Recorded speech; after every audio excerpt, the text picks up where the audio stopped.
In this lesson, we're going to be talking about reasons for network acquisitions. Well, there are several reasons for doing a network acquisition.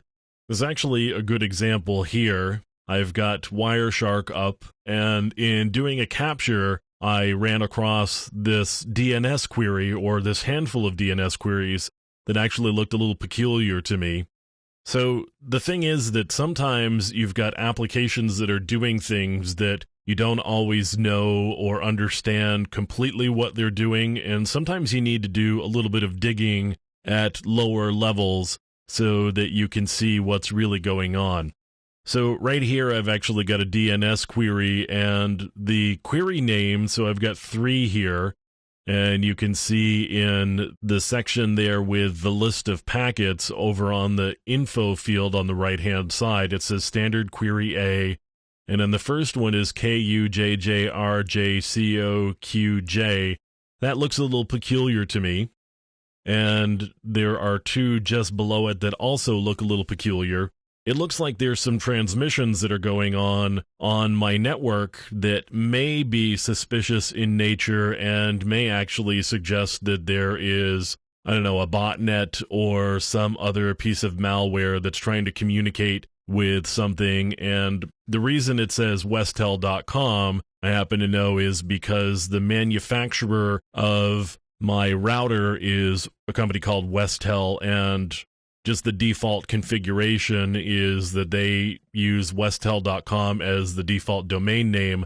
So there was probably a DNS query looking for the first part of that, and since there wasn't a fully qualified domain name, the DNS server just threw on the Westel.com suffix, or the client actually here locally knew that there wasn't a fully qualified domain name, and the DHCP server had previously said that the suffix for all of your queries should be Westel.com if you don't actually happen to have a suffix for any query. So this query came in for the first part of it, and my system knew that there wasn't a suffix on it, so we just appended the suffix that we had previously been given by the DHCP server.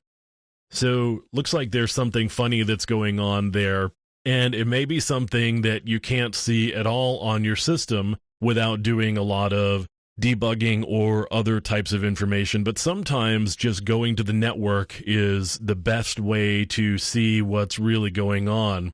And part of that is because with the network, you can't actually lie, particularly if you're not on the system that you are trying to investigate.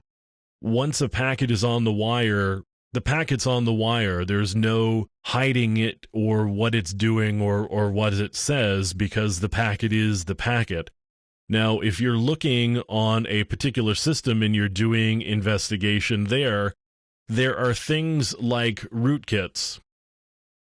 A rootkit actually might help hide the existence of a particular piece of software, so you may not see it in directory listings, you may not see it in process maps, you may not see a lot of its activity because the rootkit actually hides what's really going on. So if you've got a rootkit and you're trying to see what's going on the system, you're not going to be able to unless you find and remove the rootkit first. So again, if this is a piece of malware that's doing something on the network, if you've got a rootkit on the system, again, the network can't lie. Once a packet is out on the network, there's no way to hide the existence of it because it's just, it's an electrical signal at that point. You can't pretend that it's not there or hide it or protect it from view. So once it's on the wire, you're going to see what's actually happening. So that's a pretty good reason why you might want to do network acquisition as opposed to looking at the system itself, because you may not be able to trust what's going on the system, just because there may very well be a piece of malware there. Now, again, you may actually want to be out on the network itself as opposed to even capturing packets on the system. We can see here an article about a network card rootkit offers extra stealth. that network card rootkit hides rootkits on a network card and may be able to prevent you from seeing what's going on the network from inside the system.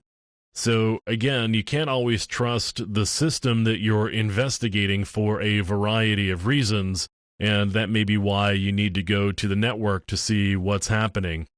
So we've got a lot of pieces of malware that like to communicate with the network.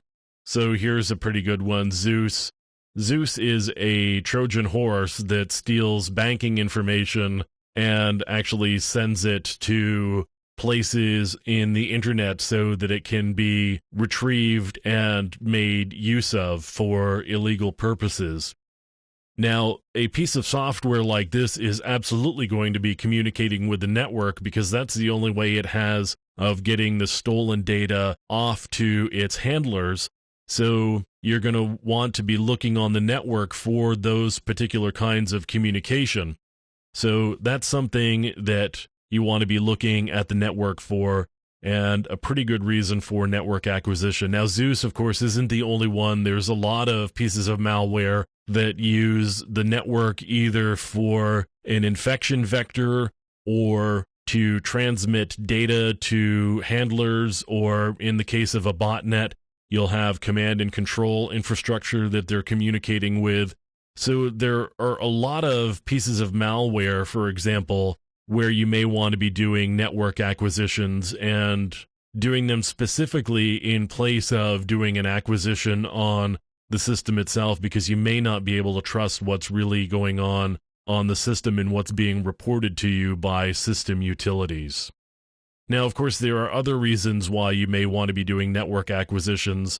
And sometimes if there's somebody, for example, in a corporate environment doing a lot of browsing of porn sites, you may not want to tip your hand to them that you're doing an investigation. So you may want to be looking on the network either through a proxy server or sniffing connections using something like Wireshark. You may want to be looking on the network in order to acquire some initial evidence that that's really what's going on before letting them know and getting into their system to confirm that that's really what's going on. So, as I said, there's a lot of different reasons why you may go to the network for your acquisition rather than directly to a particular computer to acquire evidence there.